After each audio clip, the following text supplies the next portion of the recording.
जय हिंद दोस्तों। Class 10th की लेक्चर सीरीज में आज हम लेकर आए हैं एसिड बेस और सॉल्ट का सेकंड लेक्चर, जिसके अंदर हम एसिड बेस और सॉल्ट की केमिकल प्रॉपर्टीज के बारे में बात करेंगे और हम ये देखेंगे कि ऐसे कौन कौन से PYQs हैं जो बहुत इंपॉर्टेंट हैं और उन कॉन्सेप्ट को सारे कवर करते हैं। पहले लेक्चर में हमने एसिड बेस के लिटमस टेस्ट को देखा और हमने ये देखा कि कैसे एसिड और बेस मेटल्स और कार्बोनेट्स बाइकार्बोनेट्स के साथ रिएक्ट करते हैं और वो किस तरीके से उस रिएक्शन को देते हैं, और साथ ही उनके PYQs को हमने सॉल्व करा। तो आज सेकंड लेक्चर में हम बात करेंगे आगे की केमिकल प्रॉपर्टीज की। एसिड और बेस किस तरीके से और डिफरेंट केमिकल प्रॉपर्टीज देते हैं और उनके कौन कौन से जो PYQs हैं वो पूछे गए हैं। तो कॉपी और पेन निकालिए और नोट्स बनाने स्टार्ट कीजिए। मेरा नाम है निखिल दुबे और आप देख रहे हैं C फॉर केमिस्ट्री। तो चलिए स्टार्ट करते हैं सेकंड लेक्चर एसिड बेस और सॉल्ट का। तो आज हम बात करने वाले हैं कि what do all acids and base have in common, कि एसिड और बेस दोनों में क्या कॉमन होता है। इसके लिए एक एक्टिविटी आपको NCERT बुक में दी हुई है, जिस एक्टिविटी का डायग्राम हमने यहाँ पे बना रखा है। इस एक्टिविटी के अंदर आप देख पा रहे हैं कि डाइल्यूट HCl सॉल्यूशन हमने यहाँ लिया है। ये कौन सा सॉल्यूशन हो गया? Dilute HCl। एक रबर कॉर्ड पे 2 आयरन नेल हमने यहाँ पे लगाई हुई है और इन आयरन नेल से हमने कुछ कनेक्टिंग वायर्स जो है वो जोड़ रखे हैं। ये क्या है? Connecting wires. In connecting wires के साथ एक बैटरी को हमने लगा रखा है, 6 वोल्ट बैटरी को, और उस 6 वोल्ट बैटरी से एक बल्ब हमने कनेक्ट किया हुआ है और साथ ही क्या है? एक स्विच है। अब देखा यह जाता है कि जैसे ही ये स्विच ऑन होता है, स्विच ऑन होने पे जो बल्ब है वो ग्लो करने लगता है। ये बल्ब क्या करने लगता है? ग्लो करने लगता है। तो ऐसा क्या होता है कि इस पूरे कंटेनर के अंदर इलेक्ट्रिसिटी पास होने लगती है और ये बल्ब ग्लो करने लगता है। तो देखा यह जाता है कि जो भी एसिड या बेस होते हैं वो अपने एक्वियस सॉल्यूशन में जाके आयंस में डिसोसिएट हो जाते हैं और आयंस में डिसोसिएट होने के कारण इनसाइड द सॉल्यूशन जो है यहां हमें मिलने लगता है H+ और Cl- आयन। H+ एक कैटायन है और Cl- एक एनायन है। तो Cl- जो है वो बैटरी के पॉजिटिव टर्मिनल की तरफ ट्रेवल करने लगता है, क्योंकि हम जानते हैं कि opposite charges attract each other. तो Cl- बैटरी के पॉजिटिव की तरफ जाने लगता है और H+ जो है वो बैटरी के नेगेटिव की तरफ जाने लगता है। इस कारण इनसाइड द सॉल्यूशन जो है आयंस के मोबिलिटी के कारण वहां पे क्या होने लगता है? पूरा सर्किट कंप्लीट होता है। क्यों? क्योंकि बाहर तो बैटरी के कारण करंट फ्लो हो सकता है, पर इनसाइड द सॉल्यूशन जो करंट फ्लो होता है वो होता है बिकॉज ऑफ द आयंस। तो जैसा हमने ये देखा कि HCl का अगर हम एक्वियस सॉल्यूशन बनाएं तो HCl के एक्वियस सॉल्यूशन में आयंस जो हैं वो प्रोड्यूस होते हैं। तो एसिड यहाँ पे H+ और Cl- आयन देता है। तो because of the dissociation of the ions ये बल्ब जो है वो ग्लो करने लगता है। तो क्या हमने देखा कि चाहे एसिड हो या बेस हो, in their dilute solution they dissociate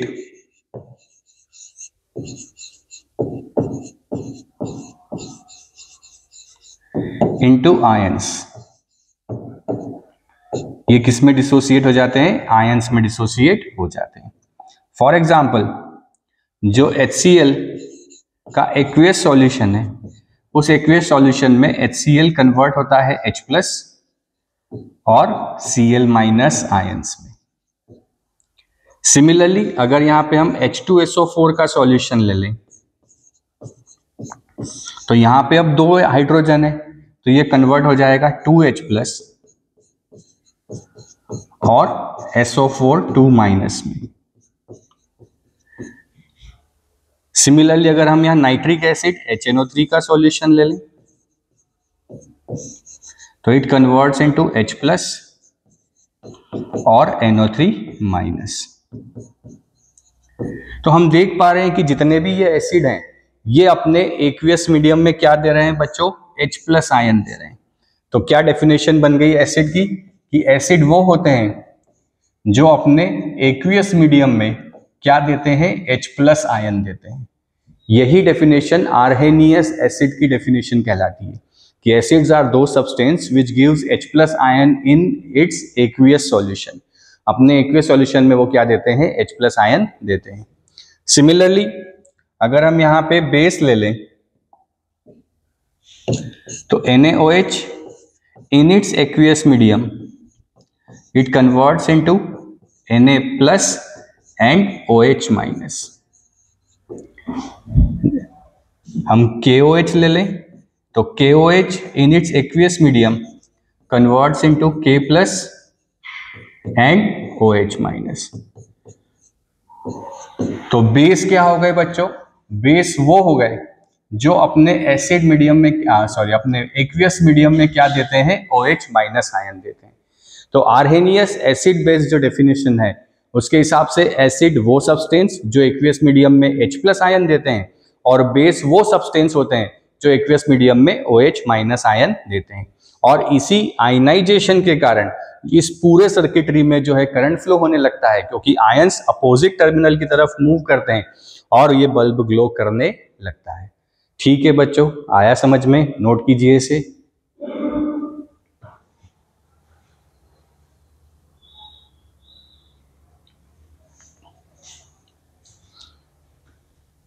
चलिए आगे बढ़ते हैं।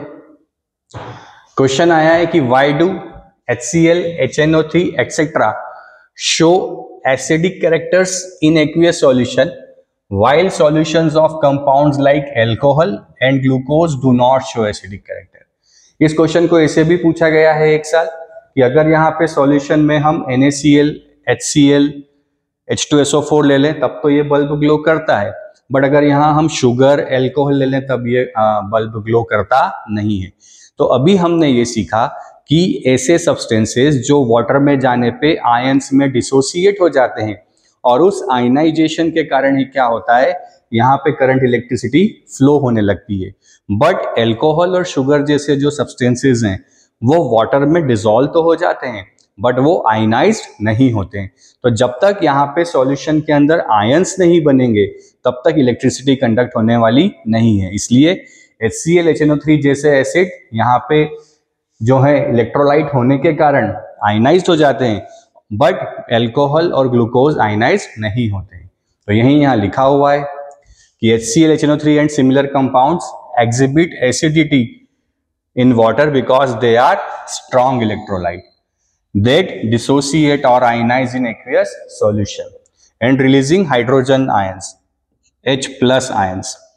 Conversely, alcohol and glucose are covalent compound that do not ionized, वो ionize नहीं होते हैं in water, therefore do not produce free H+ ions, which is why their solutions are not acidic। तो इनके पास भी हाइड्रोजन तो होता है पर ये हाइड्रोजन होने के बावजूद आयंस में कन्वर्ट नहीं होते, H+ नहीं देते हैं, इसलिए ना तो ये एसिडिक है और ना ही ये इलेक्ट्रिसिटी कंडक्ट करते हैं। क्लियर है? बड़ा इंपॉर्टेंट क्वेश्चन है, बहुत बार आपकी एग्जाम में पूछा हुआ है। चलिए नेक्स्ट क्वेश्चन देखते हैं। Acids and base in water. N acid is a substance which dissociate when dissolved into water and release hydrogen ions। अभी हमने देखा कि HCl in aqueous medium will convert into H+ and Cl-। तो जो अपने aqueous medium में, अपने water के सॉल्यूशन में किस में कन्वर्ट हो जाएं, H+ में कन्वर्ट हो जाएं, वही क्या कहलाते हैं, एसिड कहलाते हैं। और ये H+ फर्दर वाटर से रिएक्ट करके बनाते हैं हाइड्रेनियम आयन। H3O+ को कहा जाता है हाइड्रेनियम ion. H3O+ is known as hydronium ion। An aqueous solution of hydrochloric acid dissociate to form hydrogen ions। Since hydrogen ions do not exist as H+ in solution, they combine with polar water molecule to form hydronium ion H3O+। तो ये जो H+ है वो water में जाके क्या बना लेता है, H3O+ बना लेता है। तो आप H+ कहें या हाइड्रोनियम आयन कहें, दोनों में कोई डिफरेंस नहीं होता। तो एसिड्स वो सब्सटेंस होते हैं जो वाटर में जाके क्या देते हैं, H+ आयन देते हैं। ठीक है, बढ़े आगे। बेस क्या होते हैं? Base, a base is a substance which dissolves in water to produce hydroxide ions. Hydroxide ion मतलब क्या हो गया बच्चों? OH- ion. Bases which are soluble in water are called alkalis. कि बेस वो होते हैं जो वाटर में जाने पे OH- आयन देते हैं, और वो बेस जो वाटर soluble होते हैं उन्हें एल्कलाइज कहा जाता है। तो जितने भी एल्कलाइज हैं वो सारे बेसेस हैं, बट सारे बेस एल्कलाइज नहीं है। इसका मतलब सारे बेस वाटर में सॉल्यूबल नहीं है, पर जो बेस वाटर सॉल्यूबल है उन वाटर सॉल्यूबल बेसिस को क्या कहा जाता है? एल्कलाई कहा जाता है। तो ऐसे सब्सटेंस जो वाटर में जाने पे हमें क्या प्रोवाइड कराते हैं? OH- आयन देते हैं, उन सारे सब्सटेंसेस को क्या कहा जाता है? बेस कहा जाता है। Example, sodium hydroxide dissolves in water to produce hydroxide ion and sodium ion. NaOH converts into Na+ aqueous and OH- aqueous। तो Na+ और OH-, तो NaOH ने क्या दे दिया हमें वाटर में? OH- आयन दे दिया है, इसलिए ये क्या कहलाएगा? बेस कहलाएगा। The presence of hydroxide in sodium hydrogen solution makes it behaves like a base। तो इस OH- आयन के कारण ये सब्सटेंस क्या होते हैं? बेसिक नेचर के होते हैं। Bases generate hydroxide ions in water. Bases which are soluble in water are called alkalis। हम इसको पढ़ चुके हैं कि वो बेस जो वाटर soluble होते हैं उन्हें क्या कहा जाता है? एल्कलाई कहा जाता है। नोट कीजिए इसे। चलिए अगला क्वेश्चन है, Why does an aqueous solution of an acid conduct electricity? अभी हमने देखा था कि इलेक्ट्रिसिटी कंडक्ट करने के लिए जो भी सब्सटेंस है वो वाटर में क्या होना चाहिए? आयंस में डिसोसिएट होना चाहिए, और उन सब्सटेंसेस को क्या कहा जाता है? इलेक्ट्रोलाइट्स कहा जाता है। क्या कहा जाता है? इलेक्ट्रोलाइट्स। तो अगर वाटर में जाके कोई आयंस में डिसोसिएट होता है तभी वो क्या कर सकता है? इलेक्ट्रिसिटी कंडक्ट कर सकता है। An aqueous solution of an acid conduct electricity because the acid dissociates in water to form free moving charged particles called ions। तो वाटर में जाने के बाद वो आयंस में कन्वर्ट हो जाते हैं, और वो आयंस क्या होते हैं? फ्री चार्ज पार्टिकल्स होते हैं जो अपोजिट टर्मिनल की तरफ क्या करने लगते हैं? मूव करने लगते हैं। These ions such as H+ and corresponding anions carry the electric current through the solution, enabling to it conduct electricity। और इन्हीं आयंस के मूवमेंट के कारण क्या होता है? करंट इलेक्ट्रिसिटी फ्लो होती है। तो फिजिक्स में बच्चों current electricity because of free electron, but chemistry में सॉल्यूशन है तो सॉल्यूशंस में क्या होने चाहिए? फ्री आयंस होने चाहिए। वहां फ्री इलेक्ट्रॉन का रिक्वायरमेंट है, यहाँ पे फ्री आयंस होने चाहिए। तो जितने आयंस होंगे उतना क्या होगा? इलेक्ट्रिसिटी वहां पे कंडक्ट आसानी से होगा।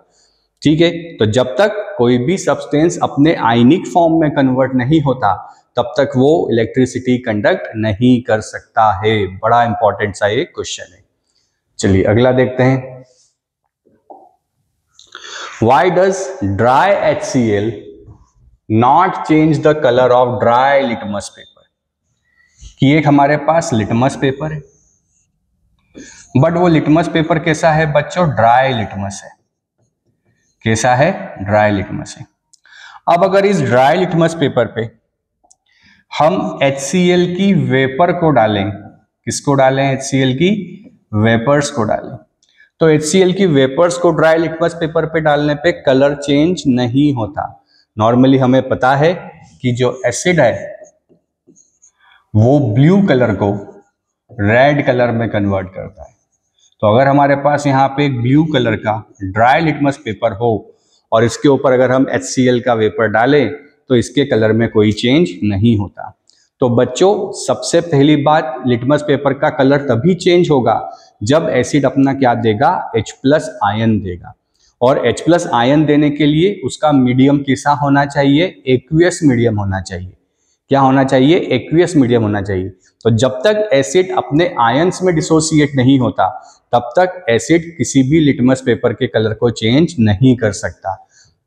तो यहाँ पे HCl क्या है? हमारे पास गैस के फॉर्म में, तो लिखा है dry hydrogen chloride HCl gas does not change the color of dry litmus paper because it is a covalent compound and does not release hydrogen ions in the gaseous state. ये gaseous state में hydrogen ion को release नहीं कर सकता।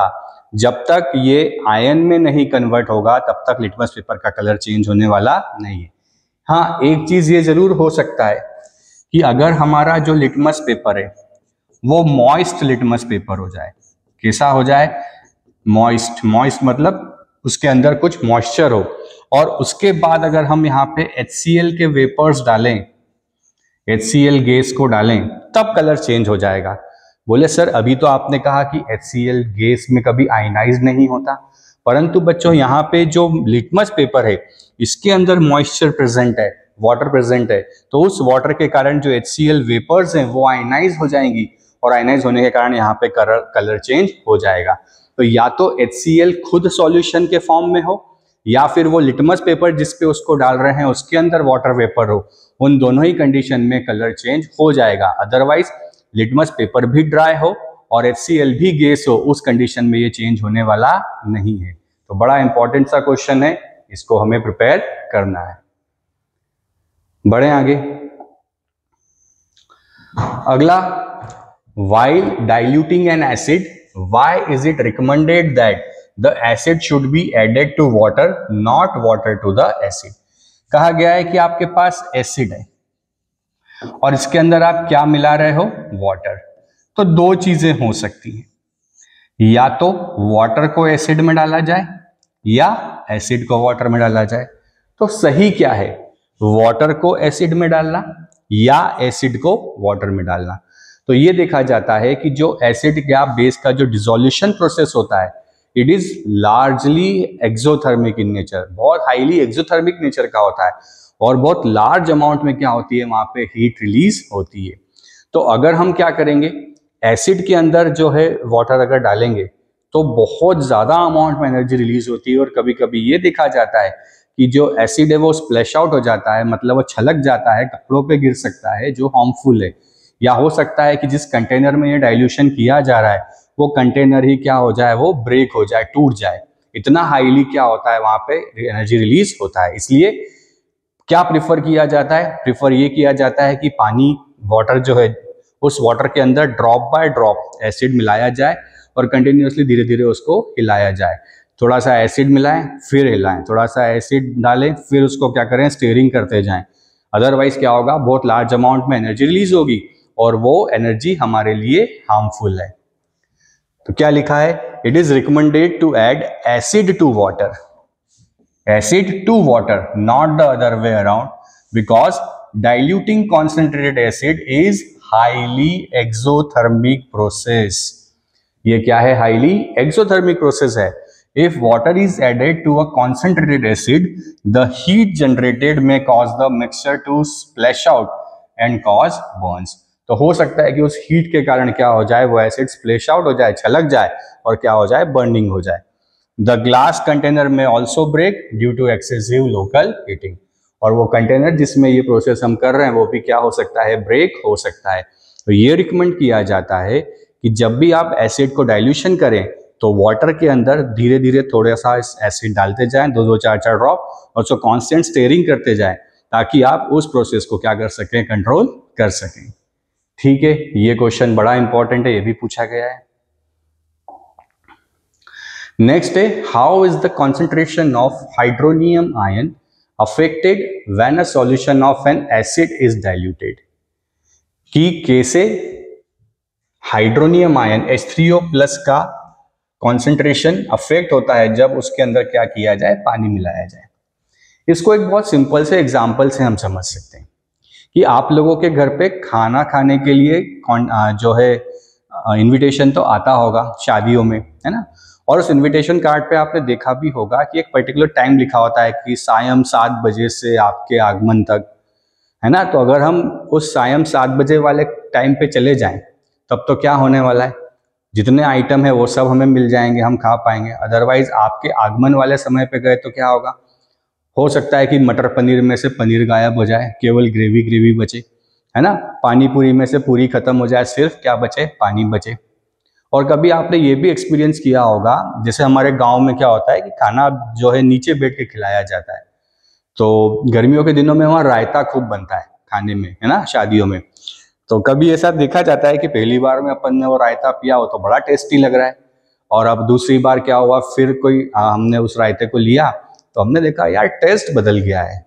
तो ऐसा क्यों हुआ? क्योंकि वो जो रायता पहले बना हुआ था उसकी जब ये देखा गया कि वो कम पड़ रहा है तो उसके अंदर क्या कर दिया, बाल्टी भर के पानी मिला दिया है, तो अब उसका टेस्ट क्या हो जाएगा, चेंज हो जाएगा।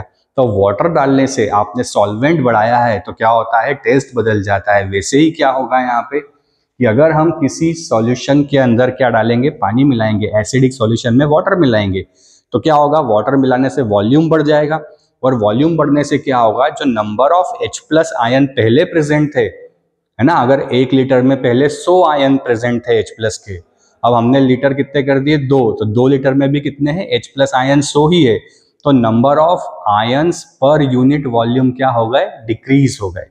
तो डिक्रीज हो गए, इसका मतलब सॉल्यूशन के अंदर हाइड्रोनियम आयन की कॉन्सेंट्रेशन क्या होगी, चेंज हो जाएगी, कम हो जाएगी। यही यहाँ पे लिखा है कि when an acid solution is diluted by adding more solvent, usually water, the concentration of hydronium ion decreases.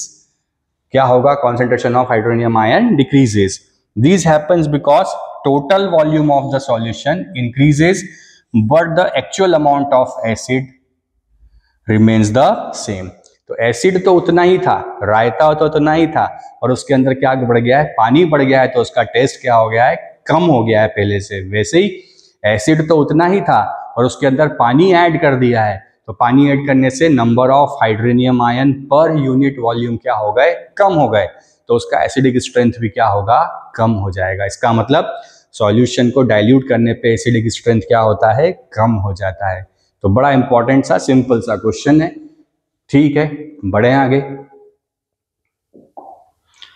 अगला है, how is the concentration of hydroxide ion affected when excess base is dissolved in a solution of sodium hydroxide. कि अगर NaOH के solution में हम access base मिला दें, access क्या करें, बेस मिला देंगे, तो क्या होगा, तो हमें पता है कि एक्सेस बेस मिला रहे हैं, मतलब किसको मिला रहे हैं बच्चों, OH- आयन को मिला रहे हैं। तो पहले से NaOH के कारण उसमें OH- आयन थे, आपने OH- आयन और बढ़ा दिए, मतलब number of OH- ion per unit volume क्या हो गए, इंक्रीज हो गए। और अगर number of OH- ion per unit volume increase हो गए हैं, इसका मतलब बेसिक कैरेक्टर जो है वो इंक्रीज हो जाएगा, ठीक है। तो अगर पानी मिलाते हैं तो कॉन्सेंट्रेशन कम होता है, पर एसिड या बेस मिलाया जाता है तो कॉन्सेंट्रेशन क्या होता है, इंक्रीज हो जाता है। देखिए क्या लिखा हुआ है, when excess base such as sodium hydroxide is dissolved in a solution of sodium hydroxide, the concentration of hydroxide ion increases. OH- ion का concentration क्या हुआ, increase हो गया। This happens because adding more of the base directly adds more hydroxide ion into the solution. ज्यादा base मिलाने पे ज्यादा OH- ion solution में बढ़ गए, तो per unit volume number of OH- ion अगर बढ़ जाते हैं तो क्या होगा, उसका बेसिक कैरेक्टर इंक्रीज हो जाएगा। क्लियर है? चलिए, ये सिर्फ एक सिंपल सा कॉन्सेंट्रेशन ऑफ एसिड बेस था, और हमने आज ये देखा कि आर्हेनियस प्रिंसिपल के हिसाब से एसिड वो सब्सटेंस जो H+ देते हैं, बेस वो सब्सटेंस जो OH- आयन देते हैं। वो सब्सटेंस जो वाटर में जाके आयनाइज हो जाते हैं और उनके आयंस में टूटने के कारण करंट इलेक्ट्रिसिटी फ्लो होती है। एसिड और बेस कब तक पीएच पेपर के कलर को नहीं बदल सकते, जब तक वो आयंस में डिसोसिएट नहीं होते हैं। और वाटर ज्यादा ऐड करने पे एसिडिक बेसिक कैरेक्टर कम होता है, और एसिड और बेस को बढ़ाने पे एसिड कैरेक्टर और बेसिक कैरेक्टर इंक्रीज होता है। तो बस इतना सा आज हमने पढ़ा है। तो बहुत सिंपल से शब्दों में हमने चैप्टर कंप्लीट किया है। तो ऐसे ही पढ़ते रहिए, हंसते रहिए, मुस्कुराते रहिए। हमारे चैनल को लाइक, फॉलो, सब्सक्राइब और शेयर करते रहिए, और अपने साथी लोगों को भी बताइए हमारे चैनल के बारे में, और हमें मोटिवेट करते रहिए। Thank you.